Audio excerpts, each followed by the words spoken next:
올해 이탈리아에서 열리는 밀라노 코리티나 단페초 동계올림픽에 미국 이민세관 단속국인 아이스 요원들이 보안작전에 참여할 예정이란 소식이 알려지면서 격렬한 반발이 나오고 있습니다. 미 AP통신은 현지 시간 28일 주세페 살라 밀라노 시장이 현지 라디오 인터뷰에서 아이스 요원 투입 방침에 대해 그들은 밀라노에서 환영받지 못한다며 강한 거부감을 드러냈다고 보도했습니다. 살라 시장은 우리의 민주적 치안 운영 방식과 아이스의 활동 방식은 양립할 수 없다며 이탈리아 정부에 아이스가 밀라노에 투입되는 걸 거부해달라고 촉구했습니다. 앞서 주 이탈리아 미국 대사관에서 아이스 요원들이 올림픽 기간 이탈리아 당국의 안보 활동을 지원하는 역할로 투입될 거라 밝힌 데 따른 반응인데 현지에서 논란이 커지자 아이스 측은 해외에서는 이민 단속 활동을 수행하지 않는다는 해명까지 내놨습니다. 하지만 이런 해명에도 이탈리아 내 반발은 걷잡을 수 없이 커지고 있습니다. 중도 야당 비바 이탈리아는 아이스는 폭력과 권한 남용, 인권 침해의 상징이라며 이들을 이탈리아에 들여선 안 된다고 주장하고 있고 이탈리아 대형 노조 USB는 올림픽 개막일에 맞춰 미니애폴리스에서 밀라노까지를 슬로건으로 내건 아이스 반대 집회까지 예고한 상태입니다.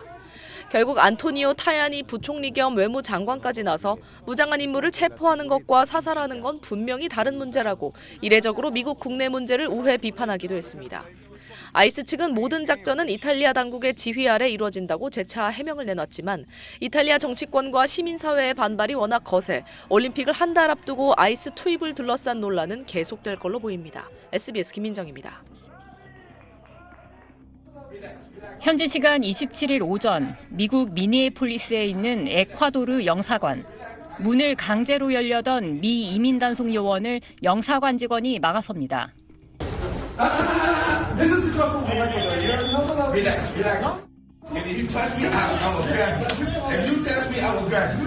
이민단속 요원은 영사관 직원도 체포하겠다고 위협하다 철수했습니다.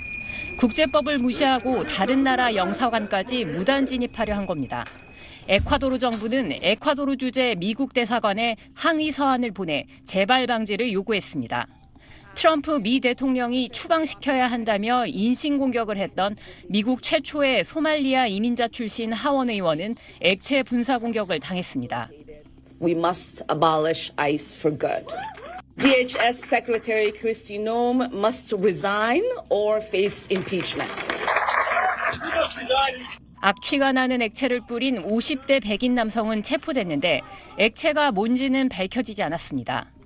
이런 가운데 이민단속 요원 총격에 숨진 보훈병원 간호사 프레티 사건에 대한 국토안보부의 초기 보고서가 미 의회에 공개됐습니다. 사망 사건 직후 크리스티 놈 국토안보부 장관의 설명과 달리 프레티가 권총으로 위협했다는 내용은 없었습니다. Wishing to inflict harm on these officers coming brandishing like that and impeding their work that they were doing. 트럼프는 여전히 자신의 강경 이민 정책을 수행해온 놈 장관이 잘하고 있다고 했지만 놈 장관을 사퇴시켜야 한다는 목소리는 미국 내에서 더 커지고 있습니다. SBS 유덕희입니다.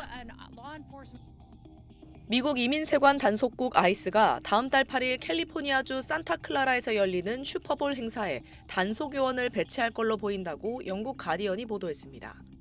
민주당 소속 맷 마한 캘리포니아주 세너제이 시장은 인터뷰에서 정부로부터 슈퍼볼에 아이스 요원을 배치할 의사가 있다는 소식을 들었다며 이것이 단순한 수사에 불과한 건지는 모르겠다고 말했습니다. 슈퍼볼은 미국에서 가장 인기 있는 스포츠인 미국 프로풋볼 NFL의 챔피언 결정전으로 슈퍼볼 경기 시간엔 미국 전체가 사실상 멈춰선다는 말이 있을 정도로 미국 국민들의 사랑을 받는 스포츠 이벤트입니다. 올해는 11년 전 명승부를 펼친 뉴 잉글랜드 패트리어츠와 시애틀 시호크스의 재대결이 펼쳐질 예정이라 열기가 더 뜨거운 상황입니다. 수많은 팬이 모이기 때문에 관람객 안전을 위해 안전요원을 배치한 적은 있지만 이민자 단속을 전담하는 아이스 요원을 배치하는 건 이례적인 경우라고 매체는 지적했습니다. 지역사회에서는 사람이 몰리는 슈퍼볼에서 전격 이민자 단속이 이루어지는 것 아니냐는 우려가 나오고 있지만 미국 국토안보부는 단속 여부에 대해 확답을 하지 않고 있습니다. 국토안보부 측은 슈퍼볼이 안전한 행사가 될 수 있도록 지역 및 연방 파트너들과 협력하는 데 전념하고 있다는 원론적인 답변만 내놨습니다. 아이스의 이민자 단속 여파가 일파만파로 번지는 가운데 이런 정부의 움직임이 포착되면서 지역사회, 특히 이민자 등 취약계층 사이에선 불안감이 번지고 있다고 매체는 전했습니다. 최근 미니애폴리스에서 아이스 요원들의 총격에 미국 시민 2명이 잇따라 사살되면서 아이스의 과잉 단속에 대한 반발이 미국 전역으로 확산하고 있는 상태입니다. SBS 김민정입니다.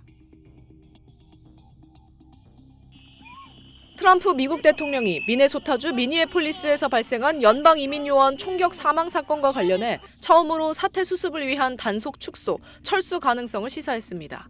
공화당 내부에서도 독립수사 요구가 분출하는 등 사건의 파장이 일파만파한 데 따른 입장 변화로 보입니다. 트럼프 대통령은 현지 시간 25일 미 월스트리트 저널과 한 전화 인터뷰에서 총격을 가한 연방 요원의 행위가 정당했는지 묻는 말에 2차례나 직접적인 답변을 피했습니다. 그는 어떤 총격도 좋아하지 않는다면서도 시위 현장에 탄창 2개가 장전된 강력한 총을 들고 가는 것도 좋아 보이지 않는다며 사망한 알렉스 프레티를 탓하는 듯한 답변을 했습니다. 하지만 강경파 참모들이 피해자를 국내 테러리스트라고 부른 것과는 거리를 두며 요원을 전적으로 두둔하지는 않는 모호한 태도를 보였습니다. 그러면서 어느 시점에 우리는 떠날 것이다. 요원들은 훌륭한 성과를 냈다고 말했습니다. 미니애폴리스에 대규모로 배치된 이민 단속 요원들의 철수 가능성을 처음으로 공개 언급한 겁니다. 현지 상황이 정치적 부담으로 작용하고 있다는 것을 그대로 드러냈다는 평입니다. 월스트리트 저널은 알렉스 프레티는 국내 테러리스트가 아니며 이번 사건은 아이스 전술 전반을 재검토해야 할 수준의 정치, 도덕적 실패라고 지적했습니다. 매체에 따르면 트럼프 정부 내부에서는 이번 사건이 올해 중간 선거를 앞두고 공화당의 정치적 악재가 될 수 있다는 우려가 커지고 있습니다. 총격 사망 사건에 대한 주정부와 연방정부의 합동 수사를 공개적으로 요구하는 공화당 내부 반발도 거세지고 있고 일부 공화당 주지사들까지 강도 높은 정부 비판에 가세하고 있습니다. 민주당은 이번 사태를 계기로 예산 투쟁에 돌입했습니다. 이르면 30일 자정, 연방정부 셧다운 가능성도 제기되는데 일각에선 크리스티 놈 국토안보부 장관에 대한 탄핵 카드까지 거론되고 있습니다. SBS 김민정입니다.